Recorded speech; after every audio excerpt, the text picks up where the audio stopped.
जय हिंद फ्रेंड्स। सो हमने अभी पहली विशेषता देख लिया है।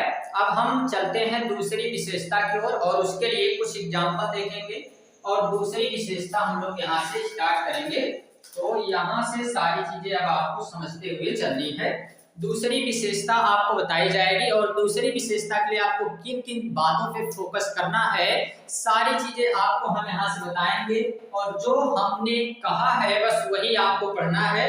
इससे ज्यादा आपको कुछ भी पढ़ने की जरूरत नहीं है। तो चलिए बिल्कुल भी हम टाइम ना लेते हुए भैया आ जाते हैं अपनी क्लास पे।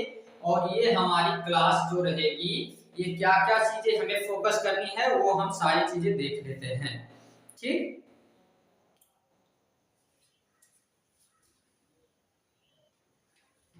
चलिएगा ये आते हैं हम लोग दूसरी विशेषता के लिए और ये दूसरी विशेषता के लिए हमको एग्जाम्पल देखना है। सबसे पहले किसका एग्जाम्पल देखेंगे? तो दूसरी विशेषता में हमें एग्जाम्पल देखना है स्वतंत्र और निष्पक्ष चुनाव का। और ये हम देखेंगे एग्जाम्पल भैया यहाँ का। ये क्या है सर? ये आपने क्या लगा रखा है? ये कुछ नहीं है, ये चाइना की संसद है। अच्छा सर, चाइना की संसद इतनी सुंदर होती है? जी बिल्कुल, हमारे यहाँ की संसद भी तो सर जी बहुत सुंदर है, लेकिन यहाँ बैठने वाले लोग वो तो उनसे ज्यादा सुंदर हैं। तो उनके बारे में भी तो हमें कुछ समझना चाहिए। आइएगा समझते हैं एक एक बातों को। ये दूसरी विशेषता के लिए हमें चाइना का एग्जाम्पल देखना था। देखिएगा, चाइना में एक बात आपको फोकस सबसे पहले क्या करनी है? तो सर क्या फोकस करनी है बता दीजिए। तो सबसे पहले हमें इस चाइना के लिए एक बात फोकस करनी है और वो ये है कि यहाँ पर नियमित चुनाव होता है। ठीक है, और जो चीन की संसद है इसे नाम दिया जाता है नेशनल पीपल्स कांग्रेस कहा जाता है। चीन की संसद को या राष्ट्रीय जन संसद कहते हैं, ऐसे नाम दिए जाते हैं। चीन की संसद को राष्ट्रीय जन संसद भी कहा जाता है। यहाँ हर 5 वर्ष में चुनाव होता है। ठीक है, ये हर 5 वर्ष में यहाँ पे चुनाव होगा। पहली बात ये है। दूसरी बात ये समझते हैं हम लोग, हर 5 वर्ष में यहाँ पे चुनाव होता है। और दूसरा अगर हम लोग ये देखते हैं तो हमें क्या समझ में आता है कि यहाँ से नियमित रूप में जो चुनाव होता है तो देश का राष्ट्रपति ये चुना जाता है हर 5 साल में चुनाव करने के बाद। और ये जो संसद के तमाम फैसले लेते हैं वो केवल राष्ट्रपति लेते हैं। और इसमें करीब 3000 से आसपास यहाँ सदस्य हैं जो पूरे चीन से चुने जाएंगे और कुछ सदस्य ऐसे भी हैं जो सेना से आएंगे। छोड़िए ये सब बातें सर, कुछ नहीं। चाइना की संसद जो है वहां पे जो चुनाव होता है हर 5 साल में चुनाव होता है। यहाँ राष्ट्रपति बनाए जाते हैं और राष्ट्रपति सारे फैसले अपनी मर्जी से लेते हैं। और ये जो सदस्य हैं जो चुन के आते हैं, प्रतिनिधि जो राष्ट्रपति को मतदान करते हैं, इनकी संख्या करीब 3000 के आसपास है।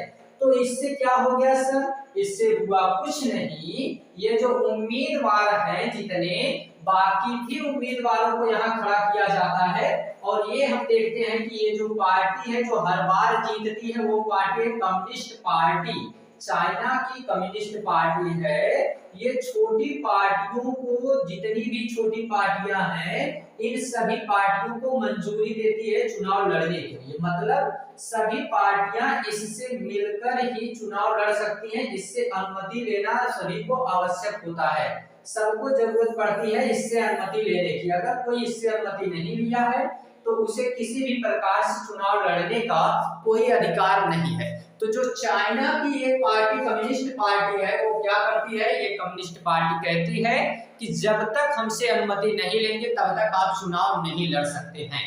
तो ये दूसरे परिभाषा, दूसरे विशेषता के लिए हमें एक एग्जाम्पल समझना था चाइना का, कि एक पार्टी है जिसे हम लोग कम्युनिस्ट पार्टी आप चाइना कहते हैं। हर 5 साल में चाइना में चुनाव होते थे, हर बार यही पार्टी जीतती थी। इस पार्टी ने क्या किया? जो उम्मीदवार होते थे उन सभी उम्मीदवार को खुद अपने से अनुमति देती थी, राष्ट्रपति बनते थे जो सारे फैसले लेते थे। ये बात हमें यहाँ से समझ में आई सर। लेकिन इसी के साथ एक चीज ये देखना है कि जो भी चुनाव लड़ने की अनुमति ले रहे हैं ये सभी में अगर हम ये देखते हैं तो इन हर एक व्यक्ति को ये देखना होता है कि कम्युनिस्ट पार्टी की ही सरकार बनेगी जब चुनाव हो जाएगा, तो इसका कोई मतलब नहीं है। साफ बात ये बताएं तो घपलेबाजी होती है। इस पार्टी के तहत यहाँ पे क्या किया जाता है, तो घपलेबाजी होती है। हर बार एक ही पार्टी जीतती है। ये स्वतंत्र चुनाव होता नहीं है, निष्पक्ष चुनाव नहीं होता है। एग्जाम्पल आप ऐसे समझिए, ऐसे समझिए कि देश में चुनाव होने वाला है और जब चुनाव नजदीक आ जाए तो हम वहां का वो सरकारी मतलब थोड़ा सा चुनाव का सिस्टम बदल दें। हम पार्टी में तो कहें कि ठीक है अच्छा खड़े हो जाइए सभी लोग, लेकिन खड़े होने के बाद भी ये हम बोल दें कि चलिए भैया आप हमसे अनुमति ले लिए हैं, चुनाव हो गया, लेकिन जीत हमारी हो गई किसी तरीके से बेईमानी करके। तो हर बार ये जो बेईमानी किया जा रहा है, एक तरीके से घपलेबाजी किया जा रहा है, इसी वजह से केवल एक ही पार्टी की सरकार बनती है। तो हर बार एक पार्टी की सरकार बनती है, इसलिए हम यहाँ से कहेंगे कि यहाँ पर बिल्कुल स्वतंत्र और निष्पक्ष चुनाव नहीं हो रहा है। तो जब स्वतंत्र और निष्पक्ष चुनाव नहीं होगा तो इसीलिए हमारे पास दूसरी विशेषता आएगी, और दूसरी विशेषता ये बन के आती है, क्या ये बन के आती है दूसरी विशेषता हमारे पास ये दूसरी विशेषता आती है। ये क्या है सर दूसरी विशेषता, तो इस दूसरी विशेषता में ये बताया गया है कि यहाँ पर स्वतंत्र और निष्पक्ष चुनाव होना चाहिए। कैसा होना चाहिए, तो लोकतंत्र में निष्पक्ष चुनाव हो। निष्पक्ष का मतलब पार्टियां कई सारी हों और उनमें से अगर हम लोग देखें तो सभी को वोट देने का अधिकार होना चाहिए। ऐसा नहीं कि किसी एक पार्टी से मंजूरी लें। और दूसरा स्वतंत्र होना चाहिए, ठीक है, ये स्वतंत्र होना चाहिए ताकि भैया वो किसी के दबाव में ना रहे। अब पार्टी से अगर वो अनुमति लिया है तो दबाव में ही रहेगा एक तरीके से। तो ये बिल्कुल स्वतंत्र रहना चाहिए, इस पे आधारित हो, ताकि जितने भी सत्ता में लोग हैं वो सभी को जीत और हार का समान अवसर मिल सके। ठीक है, मतलब जो हारने का है ये भी समान अवसर मिले सभी को। ठीक है, यानी कि जो पहले से पार्टी है जो सत्ता में मौजूद है उसे भी हारने का मौका मिले। ऐसा ना रहे कि वो हमेशा जीतती रहे। तो जीत और हार का ये हमेशा हम लोगों को मौका मिलना चाहिए, इसलिए इसे हम लोग देखते हैं कि यहाँ से इस पार्टी के बारे में बताया जाता है। अब देखिए अगर एक ही पार्टी है ना, तो उसके लिए हम लोग क्या कहेंगे भैया, हम यही बोलेंगे कि एक ही पार्टी बेचारी चेंज तो होती नहीं है। इस पार्टी को जो हमने आपको बताया है ये पार्टी हमेशा एक ही रह रही है। हाँ सर, तो इसलिए ये चेंज तो होती नहीं है। अब जब ये चेंज नहीं होती है तो हम इसके बारे में क्या कहेंगे, हम कहेंगे भाई एक ही पार्टी है, फुर्सत ही कहाँ है हमको दूसरी पार्टी के बारे में देखने के लिए। ठीक है, तो इसलिए ना ये वो नहीं कहा जाता है कि मुझे कहाँ फुर्सत है कि मैं मौसम सुहाना देखूं और आप से मेरी नजर हटे तो मैं जमाना देखूं। ये बेचारा अकेले थामा है, पूरा का पूरा सिस्टम इसी के भरोसे चल रहा है। ये कहां से दूसरी पार्टी को मौका ही नहीं मिल रहा है, तो ये आराम से खुद ही देख रहा है, किसी दूसरी पार्टी को ये चांस ही नहीं देता है। ठीक है, अपनी ही पार्टी चलाया जा रहा है। आगे बढ़ते हैं हम लोग। तो ये दूसरी विशेषता हमारे पास आ गई। अब हमको तीसरी विशेषता समझनी है, और तीसरी विशेषता के लिए हम लोग सऊदी अरब का एग्जाम्पल देखते हैं। ये सर आपने किसको लगा दिया है, तो भैया ये इनको हमने लगाया नहीं है, ये खुद आई है। अच्छा जी, ये क्यों आई है वो कुछ रीजन बताना है, एग्जाम्पल बस बताने के लिए, ऐसा नहीं समझना है कि इनको लगाया गया है तो कुछ इनका ये सऊदी अरब में कुछ योगदान रहा होगा जी, ऐसा नहीं है, बस समझना है और बाकी कुछ इस पे देखना नहीं है। ठीक है, तो ज्यादा फोकस फोटो पे ना करके ज्यादा फोकस करना है पढ़ने पे, उस पे ध्यान दो जहां ध्यान देना चाहिए तुमको। ठीक है, तो वहां पे हम लोग फोकस कर लेते हैं और इस पे ज्यादा फोकस करने की जरूरत नहीं है।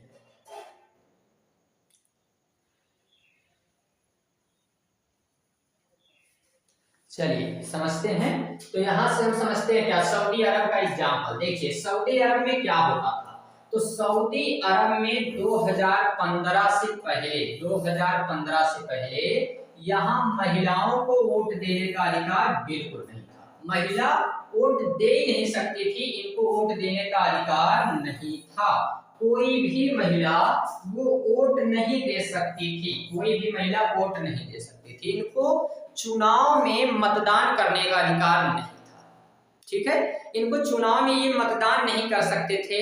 इसलिए जब ये चुनाव में मतदान नहीं कर सकते थे तो इसका साफ मतलब क्या है कि इनके पास वो फ्रीडम नहीं थी जो होनी चाहिए।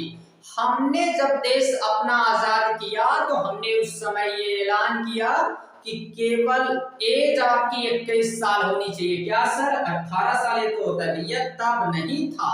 तब 21 साल को हम लोग वयस्क मताधिकार कहते थे, आज 18 साल हुआ है।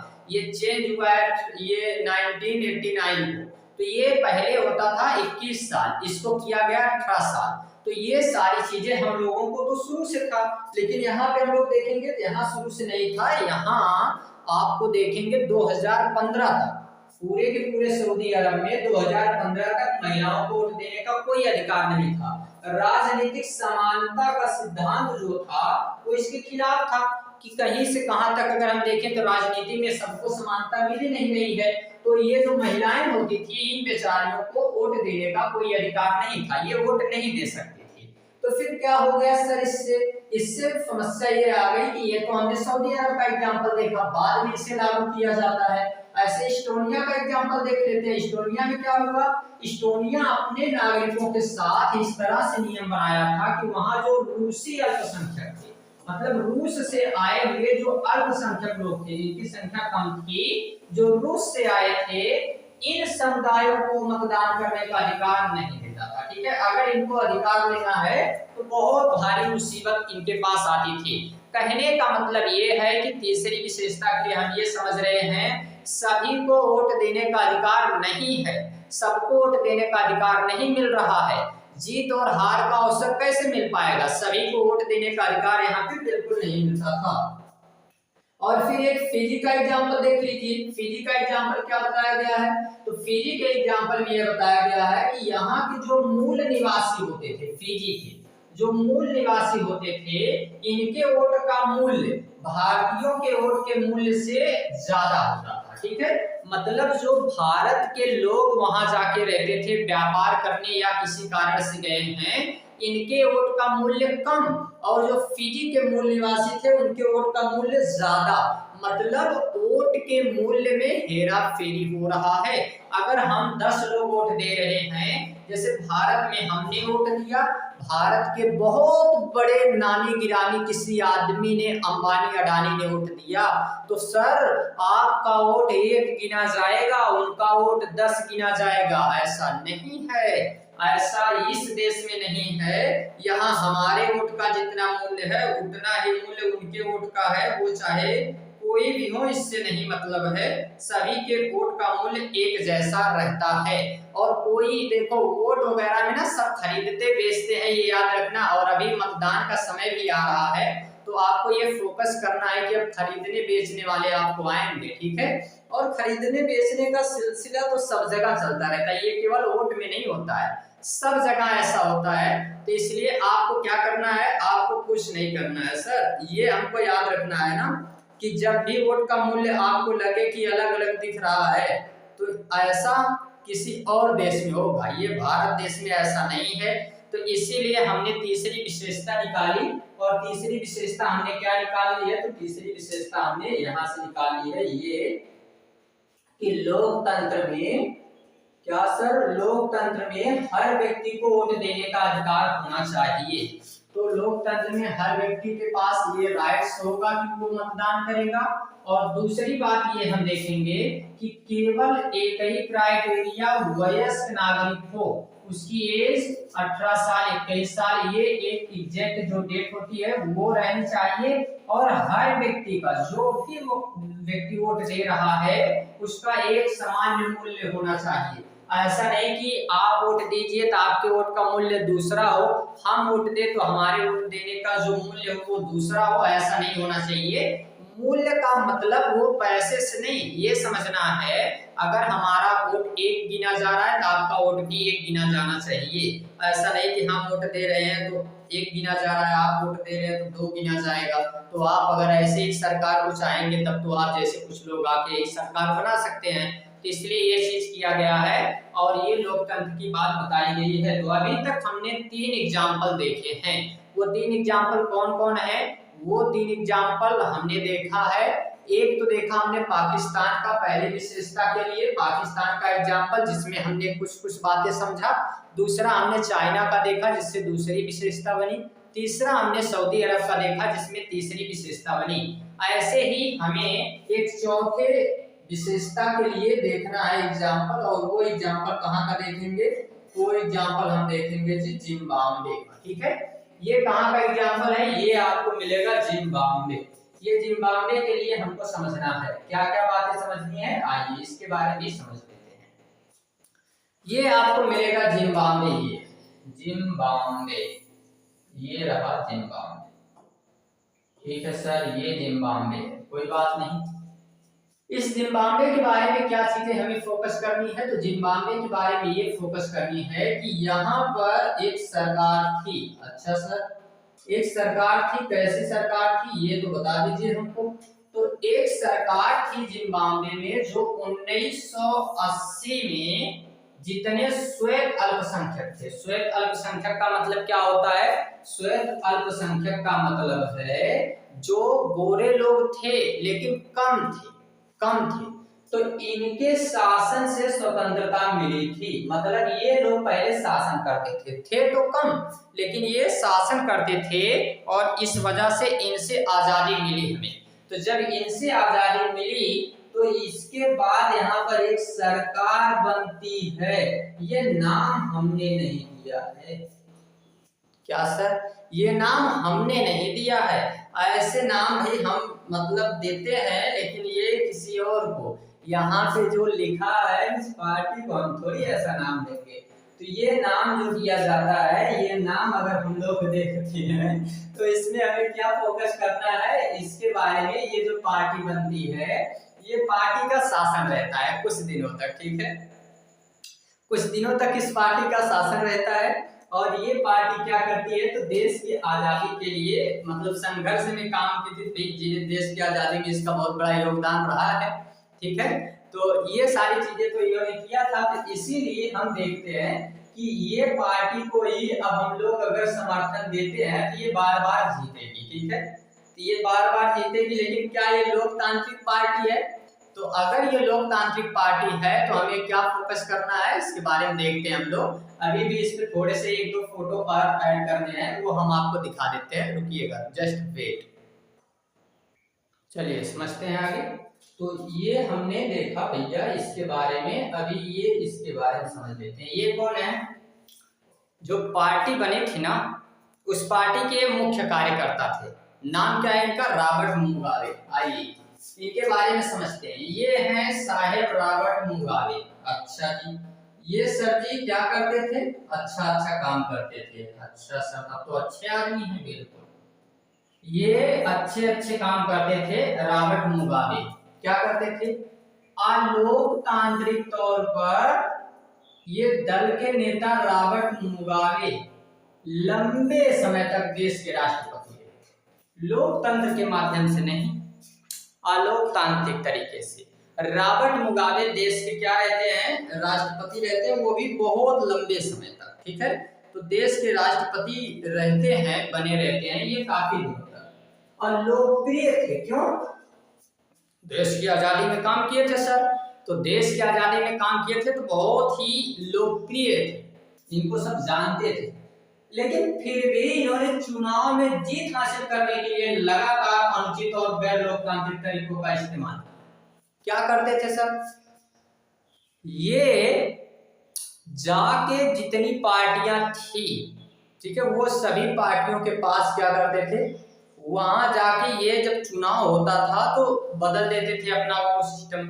ठीक है, मतलब अगर देखें तो एक तरीके से दखल अंदाजी करते थे, लोकतांत्रिक व्यवस्था को चलने नहीं देते थे, तो पार्टी को सही से चलने नहीं देते थे। इसलिए ऐसा कहा जाता है कि जो रॉबर्ट मुगाबे हैं, ये लोकप्रिय होने के बाद भी गैर लोकतांत्रिक तरीके से काम कर रहे हैं। इसलिए हम इनको क्या याद रखेंगे, हम इनको ये याद रखेंगे कि आपने सही काम नहीं किया है, इसीलिए इनको हम यहाँ से चौथी विशेषता एक देंगे। और वो चौथी विशेषता क्या देंगे, तो चौथी विशेषता हम इनको ये देंगे कि ये लीजिए आप चौथी विशेषता हमारे लोकतंत्र की।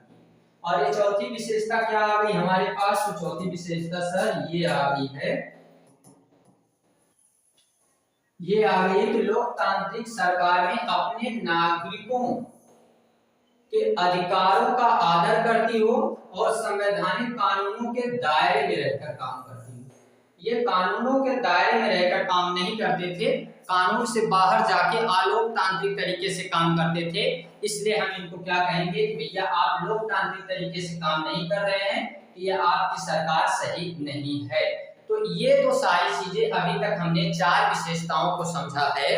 अब हम एक लास्ट चीज यहाँ समझते हैं, और इससे पहले आपको हम कुछ बातें बताते हैं जो समरी वगैरह ये सारी चीजों के रूप में आप याद रखेंगे। क्या सर? जी बिल्कुल, कुछ नहीं करना है, बस शांतिपूर्वक हमारे साथ बने रहना। हम तो सर शुरू से आपके साथ बने हैं, आप जो कहेंगे हम भी वही बात कहेंगे। आप अगर दिन को रात कहेंगे तो हम भी रात कहेंगे। तो इसलिए हम सर आपके साथ बिल्कुल बने हैं, और आप बस बताइए करना क्या है। तो हम जो बताएं वो आपको करना है। वो करना ये है कि देखिए, सबसे पहले हमने इस लोकतंत्र में, हाँ सर, आपने इस लोकतंत्र में हमें क्या क्या बताया है वो सारी चीजों के बारे में थोड़ा सा हम फोकस कर लेते हैं। तो सर आपने ना इसमें सबसे पहले हम लोगों को ये लोकतंत्र के बारे में बता दिया, ठीक है। आपने लोकतंत्र के बारे में बताया कि लोकतंत्र क्या है, ये बात तो आपने बता दिया बड़े स्पष्ट तरीके से, ठीक है सर। अगर आपने हमें ये बता दिया कि लोकतंत्र क्या है, तो आपने इसमें हमें सिंपल सी बात ये बताई थी कि ये जो लोकतंत्र है, हाँ सर, ये जो लोकतंत्र है ये अंग्रेजी मतलब डेमोक्रेसी से निकला था, और ये भी आपने हमें बता दिया कि इसका मतलब डेमोक्रेसी होता है, ये अंग्रेजी इसका मतलब है। और ये जो डेमोक्रेसी निकला था इसको भी आपने आगे हमें समझाया था कि डेमोक्रेसी निकला था डेमोक्रेसिया से, और ये डेमोक्रेसिया नाम का जो शब्द था इसी से 2 शब्द निकले थे, ये बात भी हमने आपको बता दिया है। हाँ सर, ये आपने बता दिया है डेमोक्रेसिया, ठीक है, डेमोक्रेसिया, ये तो आपने हमें बता दिया और हमने इसको याद रखा था, और ये काफी अच्छे तरीके से हम लोगों को याद भी है। इसमें आपने बताया तो हमने फोकस किया था, ठीक है। ये डेमोक्रेसिया आपको हमने बताया था, ये आपने याद रखा था, ठीक है सर। इसमें आप लोगों को हमने 2 बात और बताई थी। क्या सर? आपने 2 बात ये बताई थी हम लोगों को कि यहाँ से यहाँ तक ये 2 अलग-अलग शब्द मिलके बने हैं। कौन कौन से सर? आपने ये बताया कि एक था डेमोस, ठीक है सर, एक तो आपने डेमोस हमें बताया था, और एक हमने आपको बताया था क्रेसिया। हाँ, ये भी बात आपकी सही है। तो डेमोस और क्रेसिया ये 2 शब्द आप बताए हैं, इस बात पे हम एग्री करते हैं। आप झूठ बिल्कुल नहीं बोलते हैं कि ये सारी चीजें आपने बताई है हमको और हमें याद है, ठीक है। तो ये आपको हमने डेमोस बताया था, ये क्रेसिया बताया था। इतने पे हम रुके नहीं थे, इतने पे हमने आपको और भी चीज बताया था। क्या सर? आपने बताया था इसका मतलब ना होता है बच्चों, क्या होता है इसका मतलब? आपने कहा कि लोग होता है, और इसका मतलब आपने हमें बताया था, क्या सर? वो बताया था आपने शासन। और फाइनली आपने ये बता दिया था हम लोगों को कि लोकतंत्र का मीन्स होता है, मतलब होता है क्या? लोगों का शासन, ठीक है सर। इतनी बात तो आपने हमें स्पष्ट रूप में पहले ही बता दी थी, तो फिर इसको ये आपको अभी यहाँ तक याद हो गया होगा। हम ऐसे थोड़ी कह के गए थे कि क्लास में आपको सारी चीजें याद करा देंगे। तो क्लास में सारी चीजें याद कराने का मतलब है कि आपको ये सब कुछ याद रहेगा, ठीक है, ये सब कुछ याद रहेगा। हाँ सर, ये तो सही बात आपने कही, बिल्कुल हमको इतनी बात तो एकदम याद है, इसमें कोई सोचने वाली बात है ही नहीं। अरे 2 राय थोड़ी है, ये तो याद है सर हम लोगों को। आगे क्या आपने बताया था ये बता दीजिए। तो आगे आपने ये बता दिया था कि ये जो चीजें थी इसी में एक जाने माने व्यक्ति थे अब्राहम लिंकन साहब, और अब्राहम लिंकन साहब ने क्या कहा था? तो अब्राहम लिंकन साहब ने कहा था ऐसी शासन व्यवस्था है जिसमें लोगों के लिए, किसके लिए? जिन लोगों के लिए शासन होना चाहिए। किसके लिए सर? लोगों के लिए शासन होना चाहिए। ये बात आपने यहाँ से बताई थी कि अब्राहम लिंकन साहब 3 बातों पे फोकस करते हैं। एक लोगों के लिए, दूसरा लोगों के द्वारा, और तीसरा लोगों का ही शासन हो, तो इसी को लोकतंत्र इन्होंने कहा था। फिर आपने कहा था कि इन्हीं के साथ एक बड़े जाने माने व्यक्ति अम्बेडकर जी आए। अम्बेडकर जी ने दो बातें इसमें जोड़ दी, और वो क्या जोड़ दी कि लोगों के हित में और नागरिकों के अधिकारों के दायरे में होना चाहिए तो लोकतंत्र कहलाएगा। ठीक है सर, ये भी बात हमें याद है, ये भी बात बड़ी स्पष्ट है, आपने जो इसको बता दिया था। चलिए, आपने ये तो बताया हमें, ठीक है, लेकिन एक आपने सरल परिभाषा बताई थी कि शासन का ऐसा स्वरूप जिसमें शासक का चुनाव लोग करते हैं, ये बात भी आपने बता दी, लेकिन आपने 4-5 क्वेश्चन साट दिए थे। वो क्वेश्चन क्या थे? तो क्वेश्चन ये थे आपके सामने कि भैया इसमें शासक कौन है, शासक कौन है, ऐसा कौन सा स्वरूप है, लोग कौन है, ये सब जानने के लिए तभी तो आपने कहा कि चार विशेषता देखेंगे। अच्छा सर, तो चार विशेषता में आपने 4 जगह का नाम दिया था, वो 4 जगह के लिए 4 विशेषताओं को आपने बताया था, वो हम लोगों ने देखा है और वो आपको हम लोग बताएंगे नहीं कि कौन कौन सी विशेषताएं थी। तो सर आप इसमें 4 विशेषताओं को हमको बता दिए थे। एक आपने हमको बता दिया था, वो कहाँ की विशेषता? तो एक तो आपने हम लोगों को बता दिया था, ये जानकारी देके कि पहली एक विशेषता आपने हमें बताया था पाकिस्तान के बारे में। हाँ, ये बात तो आपने सर हमें बताई है पाकिस्तान के बारे में। ठीक है जी, तो पाकिस्तान के बारे में एक एग्जाम्पल आपने दिया था। ठीक है, आपने एक दूसरा एग्जाम्पल दिया है दूसरी विशेषता के लिए, जिसमें आपने एग्जाम्पल हमको दिया है चीन का। ठीक है, ये चीन का एग्जाम्पल आपने दिया। एक तीसरी विशेषता बताने के लिए आपने हमें एग्जाम्पल दिया था सऊदी अरब का, जिसमें हमने उनको देखा था, किनको देखा था, वो आप जानो। ये सऊदी अरब का एक एग्जाम्पल हमने आपको बताया है। और इसके बाद आपको हमने एक और एग्जाम्पल बताया है। क्या सर? एक एग्जाम्पल आपने बताया था, ये जो पार्टी थी जिसको हम लोग बोलते हैं क्या, रॉबर्ट मुगाबे की पार्टी। और ये एग्जाम्पल कहाँ का था? जिम्बाब्वे। तो ये 4 पार्टियों के बारे में हमने देखा, 4 अलग अलग जगह का एग्जाम्पल हमने इसमें देखा था। हाँ सर, ये बात तो आपने बिल्कुल सही बताई है। अब इसी में आपने क्या कहा था, आपने पहली विशेषता के लिए जो पाकिस्तान का एग्जाम्पल दिया है वो हमें याद है। अच्छा जी, आपको याद है ये पाकिस्तान का एग्जाम्पल? तो ये आपको हमने पाकिस्तान के एग्जाम्पल में बताया क्या क्या है, ये तो आप बता दीजिए हमें। वो सर हम बता सकते हैं बिल्कुल। ये पहली विशेषता के लिए आपको ये बताना था क्या कि इसमें ये जो पाकिस्तान में थे जिनका नाम था परवेज मुशर्रफ, ये इनके बारे में सर आपने बताया था। ये जो परवेज मुशर्रफ थे ये क्या करते थे?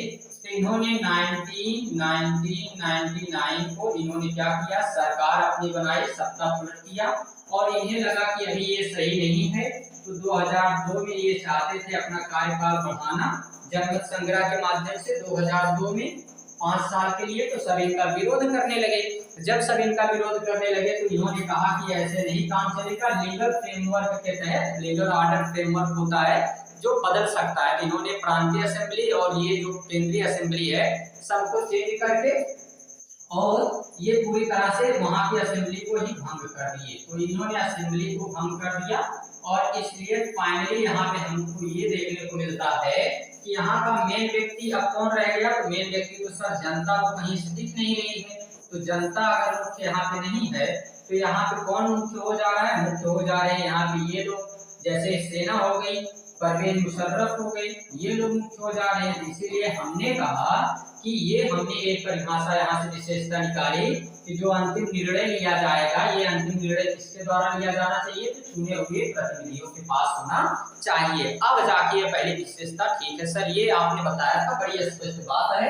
इसके बाद हमने ये दूसरी विशेषता के लिए आपको जो बताया, इसमें हमने कहा स्वतंत्र और निष्पक्ष चुनाव के लिए।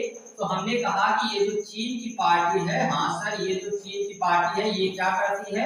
इस चीन की पार्टी के लिए हमने आपको बताया था, ये कम्युनिस्ट पार्टी जो है ये जितने भी विद्यालय थे सभी विद्यालय में जाके ये चीन की पार्टी जितनी भी पार्टियां हैं उनको मंजूरी तो देती थी, छोटी छोटी पार्टियों को मंजूरी देती थी, लेकिन जाके वो वहां पे क्या कर देते थे कि भैया देखिए आप लोग हम ही वोट देंगे, किसी दूसरी पार्टी को वोट नहीं देंगे। तो इसलिए ये सारी चीजें करती थी। तो स्वतंत्र और निष्पक्ष चुनाव हो ही नहीं रहा है, वहां निष्पक्षता है ही नहीं। तो अब एक ही दो ही पार्टी खड़ी और उसमें भी एक को डरा धमका के, तो इसलिए वो एक ही पार्टी बार बार जीत रही है। इसलिए हमने कहा कि ये निष्पक्ष चुनाव के तहत हो गया। हमने इसी के तरह अभी तीसरी विशेषता के लिए देखा, जैसे वहां का जो आपको सऊदी अरब का एग्जाम्पल बताया कि भैया महिलाओं को वोट देने का अधिकार नहीं था। क्यों नहीं था? वो जबकि एज उनकी भले ज्यादा हो लेकिन वोट देने का अधिकार नहीं। जबकि क्राइटेरिया क्या होनी चाहिए? वयस्क मताधिकार, मतलब 18 साल 21 साल, और सभी के वोट का एक मूल्य होना चाहिए। इससे फिजी का एग्जाम्पल हमने देखा, भारतीयों का वोट का मूल्य दूसरा है, वहाँ के लोगों का वो वोट का मूल्य दूसरा है। ये सारी चीजें हमने यहाँ से तीसरी विशेषता में समझा है। ऐसी ही चौथी विशेषता में हमने क्या समझा? तो चौथी विशेषता में हमने रॉबर्ट मुगाबे के लिए देखा, जिसमें हमने देखा कि वो अपनी मर्जी से लोकतांत्रिक होने के बाद भी, लोगों का हितकारी होने के बाद भी वो असंवैधानिक काम कर रहा है। तो हमने ये कहा कि भैया नागरिकों के लक्ष्मण रेखा, जो उनका अधिकार है, उन अधिकारों के लक्ष्मण रेखा के भीतर होना चाहिए, कोई भी उसके खिलाफ नहीं जा सकता। इसलिए हमने 4 प्रकार की विशेषताएं यहाँ से देख ली। ठीक है सर, ये आपने 4 प्रकार की विशेषताएं देखी। अब क्या बचा? अब बचा है 2 तर्क दिए जाएंगे। लोकतंत्र अच्छा है, लोकतंत्र खराब है। इसके लिए 2 तर्क यहाँ से दिए जाएंगे आपको। ये 2 तर्क दिए जाते हैं, ठीक है। और ये दोनों तर्क जो दिए जाते हैं इनको हमें याद रखना है। ये कौन कौन से तर्क दिए जाते हैं हमको याद रखना है। क्या 2 तर्क? अच्छा सर, तो याद कर लेते हैं क्या जाता है। यहाँ से 2 तर्क हम याद रखें। चलिए देखते हैं। पहला, जो लोग लोकतंत्र के खिलाफ हैं, आप इनको याद रखिए पहले। इसका मतलब सर हमें नहीं समझ में आ रहा है, थोड़ा क्लियर करिए। देखिए, जो लोकतंत्र के पक्ष में रहेंगे और जो लोकतंत्र के विपक्ष में रहेंगे। मतलब अगर हम विद्यालय में पढ़ाने गए, ठीक है, तो जो हमसे जलने वाले हैं, जलनखोर लोग, जो जलनखोर टाइप के लोग रहते हैं, जो जलेंगे, वो लोग क्या करेंगे? कहेंगे ये पढ़ाते हैं नहीं, बतियाते हैं ज्यादा, बोलते ज्यादा है, बहुत बोलते हैं ये, तो ये तो हमारी कमियां निकालने में लगे हुए हैं। ठीक है, नहीं कहते हैं कि लोग समंदर खंगालने में लगे हुए हैं। ठीक है, तो वो कमियां निकालने में जो लगे रहेंगे, वो यहाँ से ये बताएंगे कि भैया ठीक है, इनके अंदर कई कमी है, ये बात ज्यादा करते हैं, पढ़ाते कम है, ये सारी चीजें वो बताएंगे। जो हमारे खिलाफ रहेंगे, जलनखोर टाइप के लोग, तो ये इस तरीके से वहां पे बोलते रहते हैं। ठीक, और जो लोग हमारी अच्छाइयां देखेंगे, तो वो लोग क्या कहेंगे? वो कहेंगे नहीं नहीं, बतियाते नहीं, वो बता के बढ़िया बढ़िया एग्जाम्पल देते हैं, वो बात नहीं करते बल्कि वो एग्जाम्पल देते हैं। ठीक है, तो ये हम लोग ये देखेंगे कि ये एग्जाम्पल दे रहे हैं, बता नहीं रहे हैं।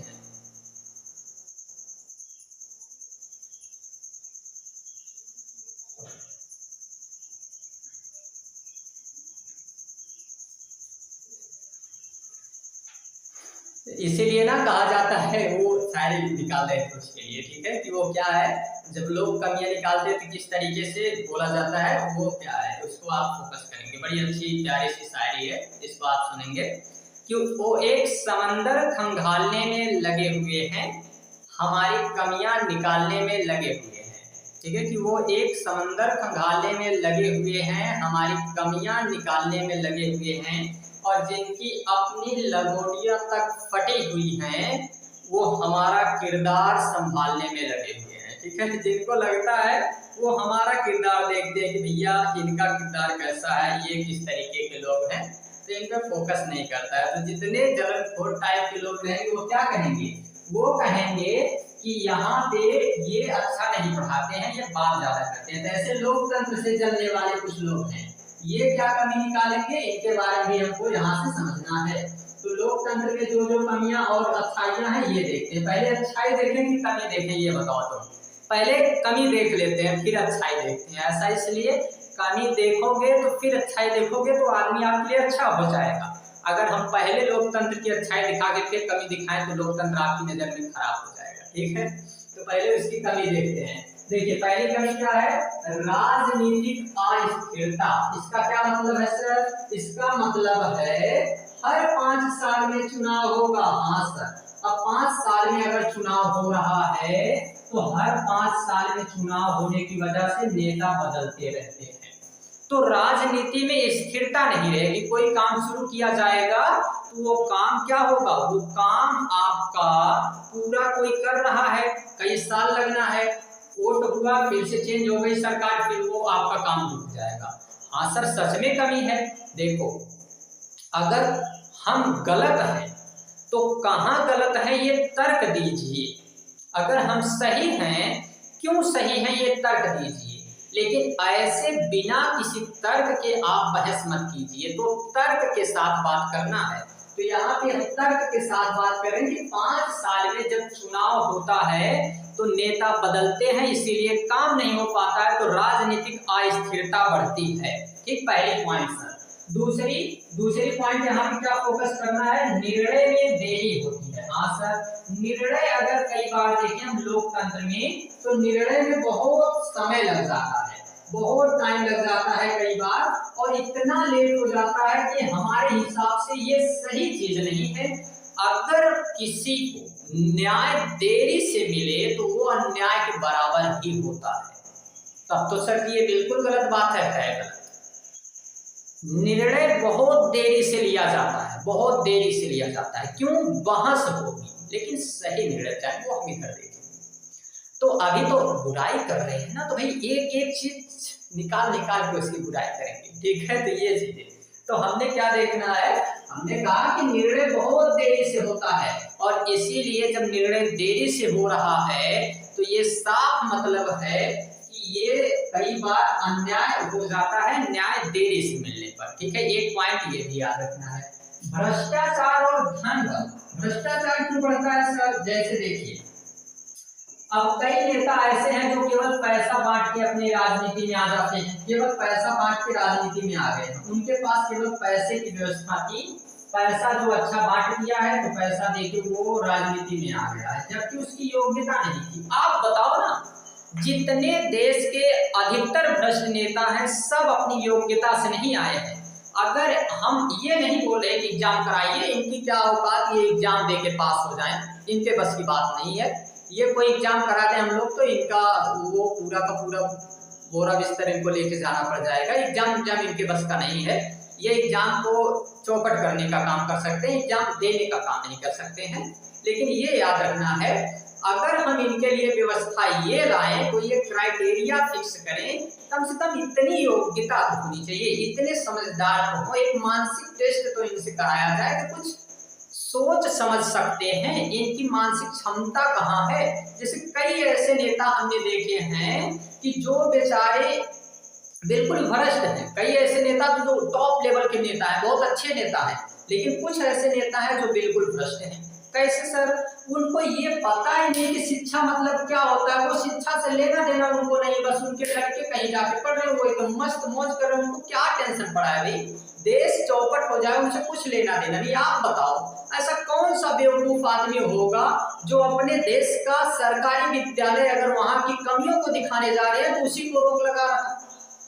ऐसे ऐसे लोग तो यहीं पे पड़े हैं, आप बता दीजिए ना। ऐसे बहुत सारे नेताओं के आपने वीडियो देखे होंगे जिन्होंने ये कहा है कि तुम मुझे खून दो, किसी और व्यक्ति का कथन किसी और व्यक्ति के साथ आ जा रहा है, जहां अभी 2047 आया नहीं उसको पहले ही बता दिया जाता है कि 2047 तक ये हमने किया था, 2047 में हमने ये किया था।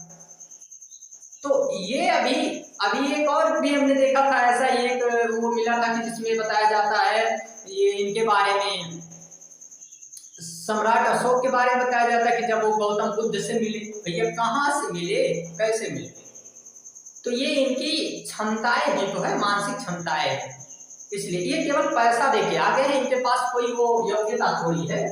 और दूसरा अयोग्य नेतृत्व, ये लोग ना इसी वजह से अब अगर अयोग्यता से आए हैं तो नेतृत्व भी कैसा रहेगा, अयोग्य नेतृत्व रहेगा।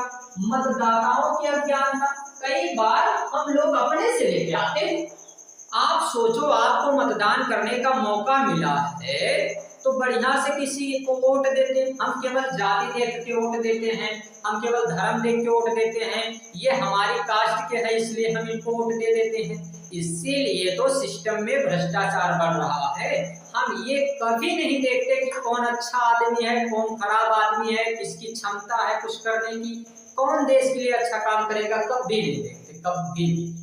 हम केवल क्या देखते हैं, हम देखते हैं कि हमारे देश में हमारी धर्म का, हमारे जाति का कौन है, हम उसको मतदान करेंगे। और ये हम और आप नहीं, पूरा देश यही कर रहा है, इसीलिए पूरा देश इसके लिए त्रास्त हो रहा है, पूरे देश की गलती है और इसीलिए सभी लोग इसका भुगतान भी कर रहे हैं। ये इसीलिए ऐसा हुआ है। आइए अब तो कमी निकाल लिए सर, ठीक है, कमी तो आपने खूब निकाला और कमी निकालने में आप भी खूब देखिए कैसे निकाले जा रहे हैं कमी, तारीफ कर देते हैं। तो इनकी तारीफ के हम पुल बांध देते हैं। अभी तो हम इनके कमियों को निकाल रहे थे, तो अब इनकी थोड़ी सी हम तारीफ कर देते हैं, ठीक है, कि लोकतंत्र व्यवस्था अच्छी है कि नहीं। जिनको लगता है लोकतंत्र बिल्कुल खराब है, तो भैया लोकतंत्र और बढ़ा लो। अच्छा सर, लोकतंत्र और बढ़ाने से क्या होगा, लोकतंत्र और बढ़ाएंगे तो ही आपको लोकतंत्र और बढ़ाने से ही अच्छा मिल सकता है, ये खराब नहीं हो सकता है, ठीक है। चलिए आगे आते हैं हम लोग।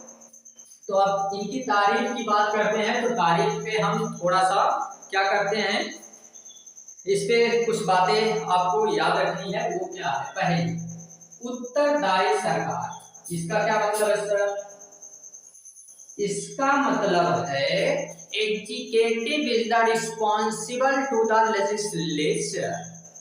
मतलब यहाँ पर आपको हर एक संस्था एक दूसरे के प्रति जवाबदेह मिलती है।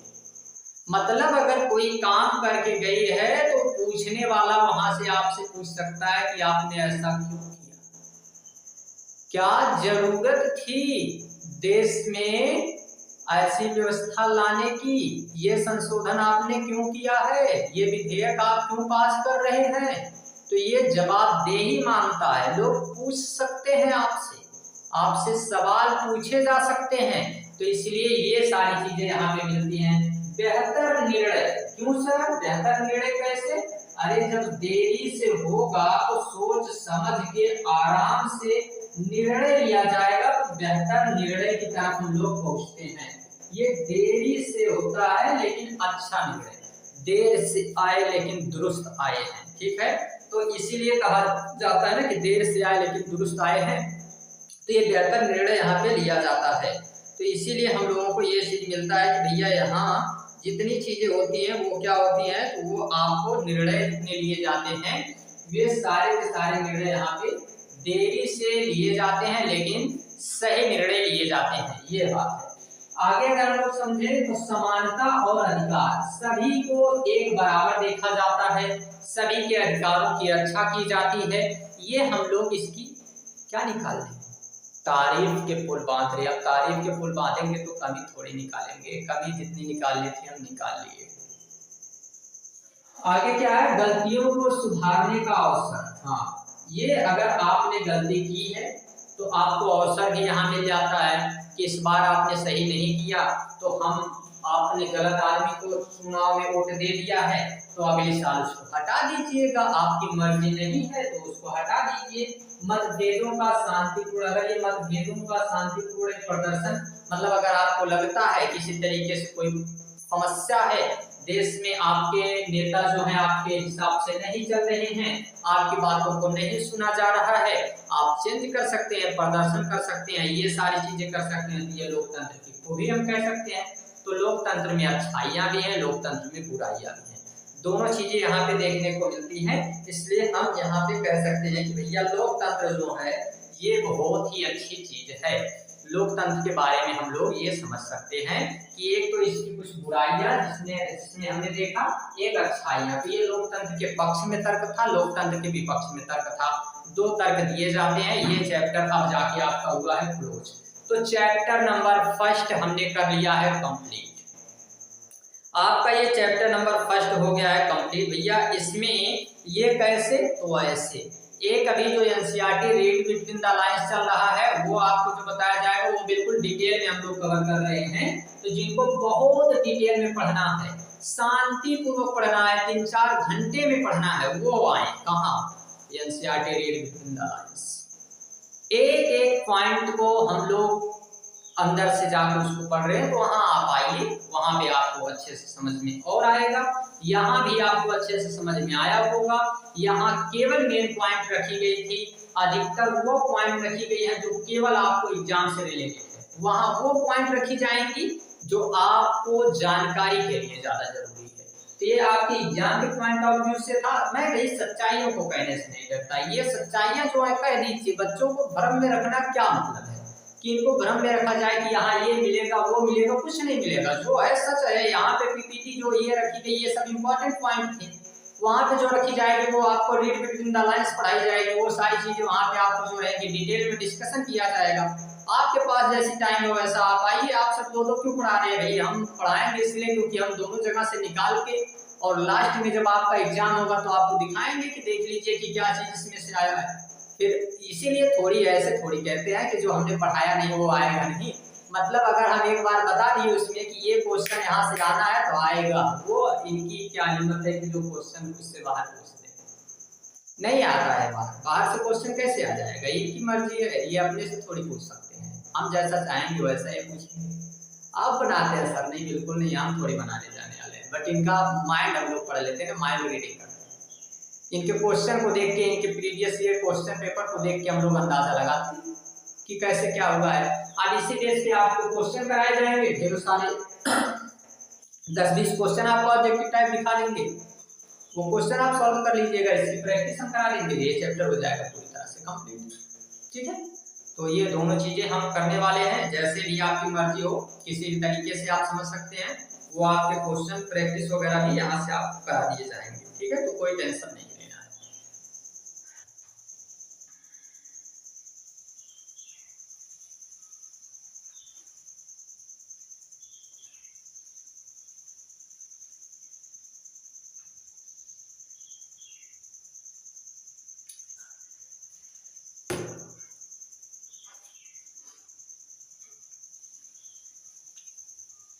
चले आगे चलते हैं।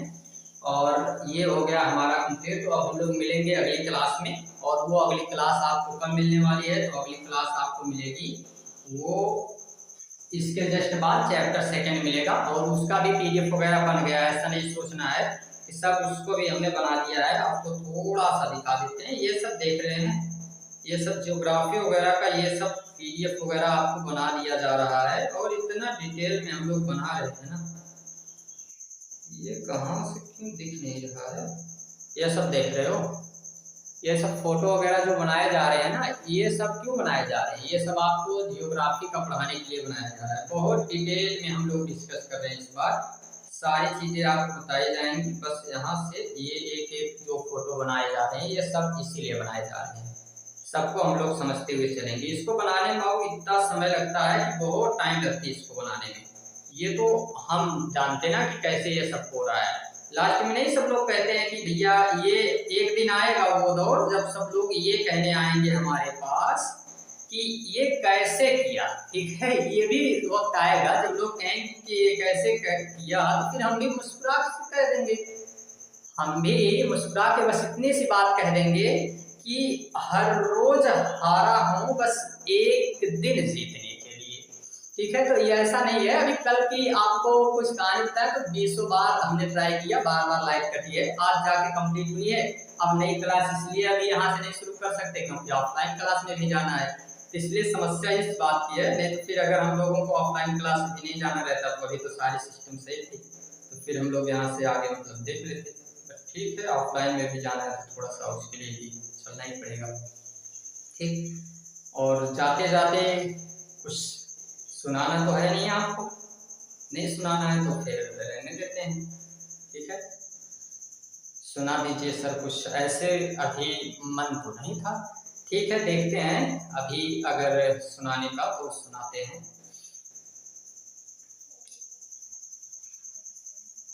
चलो अच्छा सुन लो, सुनते जाओ। एक छोटी सी शायरी है, ज्यादा वो वैसे तो नहीं है कि यूं तो मैं लिखता हूँ शायरी, यूं तो मैं शायरी लिखता हूँ कि यूं तो मैं शायरी लिखता हूँ लेकिन तुम्हारे बारे में कुछ लिख नहीं सकता। कि यूं तो मैं शायरी लिखता हूँ लेकिन तुम्हारे बारे में कुछ लिख नहीं सकता। और तू चाहे तो खरीद ले मुफ्त में ही मुझे, कि तू चाहे तो खरीद ले मुफ्त में ही मुझे, कोई और चाहे तो मैं बिक नहीं सकता। तो ये छोटी सी बात थी जो जाते जाते हमने आपको बताया है। बाकी ठीक है, मिलते हैं हम लोग अगली क्लास में। तब तक के लिए thanks, take care, bye bye. ठीक है।